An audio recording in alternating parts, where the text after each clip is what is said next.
the silent revolution above the battlefields of Ukraine. In the vast, brutal theater of the war in Ukraine, a silent, invisible revolution is unfolding in the skies. It is a revolution not of thunderous jet engines or ballistic missile barrages, but of quiet electric motors, composite materials, and devastatingly clever software. At its forefront is a new class of unmanned aerial vehicle, UAV, that has begun to systematically dismantle the myth of Russian air defense invincibility. Ukrainians have given it a fittingly ominous name, the Ghost of Kiev, or more precisely, the Ghost in the Sky. This is not a single, specific, mass-produced drone you can point to in a catalog. Rather, the Ghost is a concept, a doctrine, and a rapidly evolving family of long-range, low-observable unmanned systems designed for one terrifyingly efficient purpose: to hunt and kill the very systems designed to kill aircraft. They are turning Russia's multi-layered, multi-billion-dollar air defense network, once considered one of the most formidable in the world, to dust. This 6,000-word analysis will dissect the phenomenon of the Ghost in the Sky.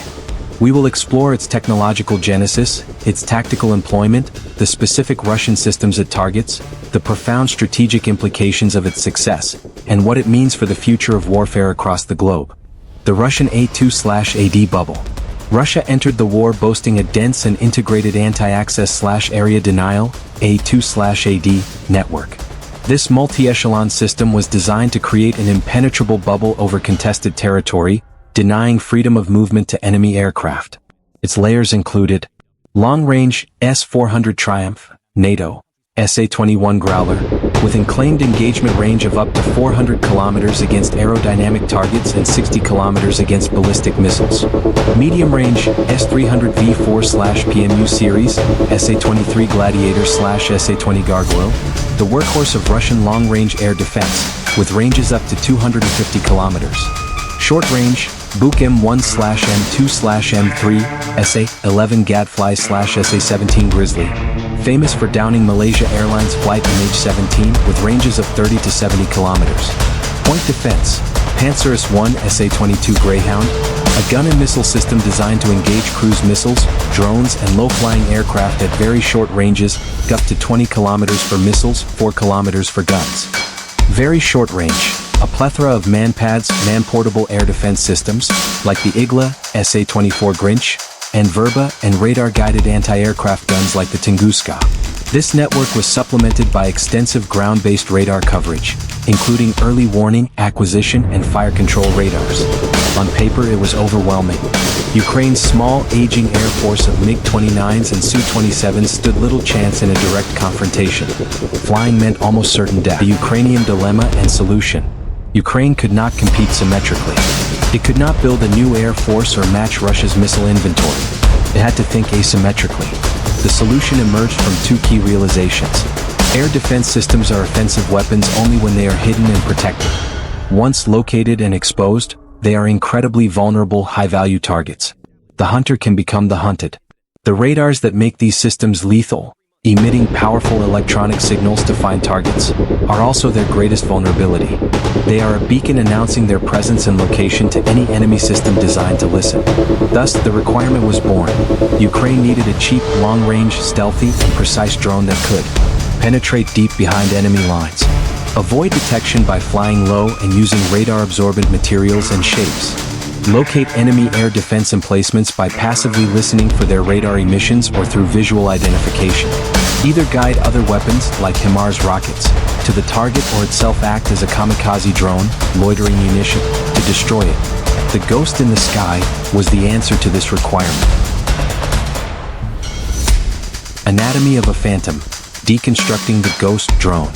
As mentioned, the Ghost is not one platform but a class.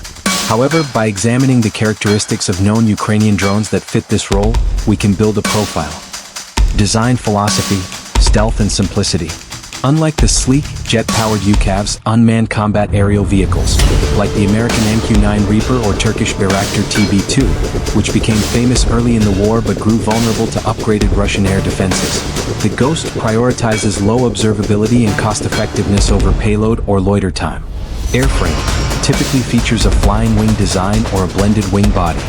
This shape has no sharp angles or vertical stabilizers that create strong radar cross-section (RCS) returns. It is often made of composite materials like fiberglass or carbon fiber, which are less reflective to radar than metal. Propulsion, almost exclusively electric, driven by a quiet propeller engine. This provides two major advantages. Low acoustic signature. It's nearly silent, making it extremely difficult to detect audibly, especially at night or from a distance. Low thermal signature. Electric motors generate far less heat than combustion engines, making them much harder to detect by infrared search and track IRST systems. Size. These are not large drones. They have wingspans typically ranging from 2 to 4 meters, making them small visual targets and further reducing their radar signature. The brains, sensor and navigation suite. The drone's real power lies in its electronics. Passive electronic intelligence, this is the key sensor. The drone is equipped with a sensitive receiver tuned to the frequencies of Russian radar systems. It can detect emissions from systems like the 96L6E acquisition radar, 4S400/S300, or the fire control radars of a Buk or Panzer from dozens of kilometers away. Crucially, it does this passively, it only listens, it does not emit. This means it can find the enemy without the enemy knowing they are being listened to. This data is geolocated using time difference of arrival, TDOA, techniques to pinpoint the radar's location with startling accuracy. Electro-optical/infrared, EO/IR. Camera. A high-resolution camera and thermal imager provide positive visual identification, VID, of the target. This is critical for avoiding false positives, e.g. hitting a civilian truck that looks like a radar vehicle on Elant, and for damage assessment. Navigation relies on a combination of inertial navigation systems, INS, which are immune to jamming, and satellite navigation, GPS. Ukrainian drones have famously proven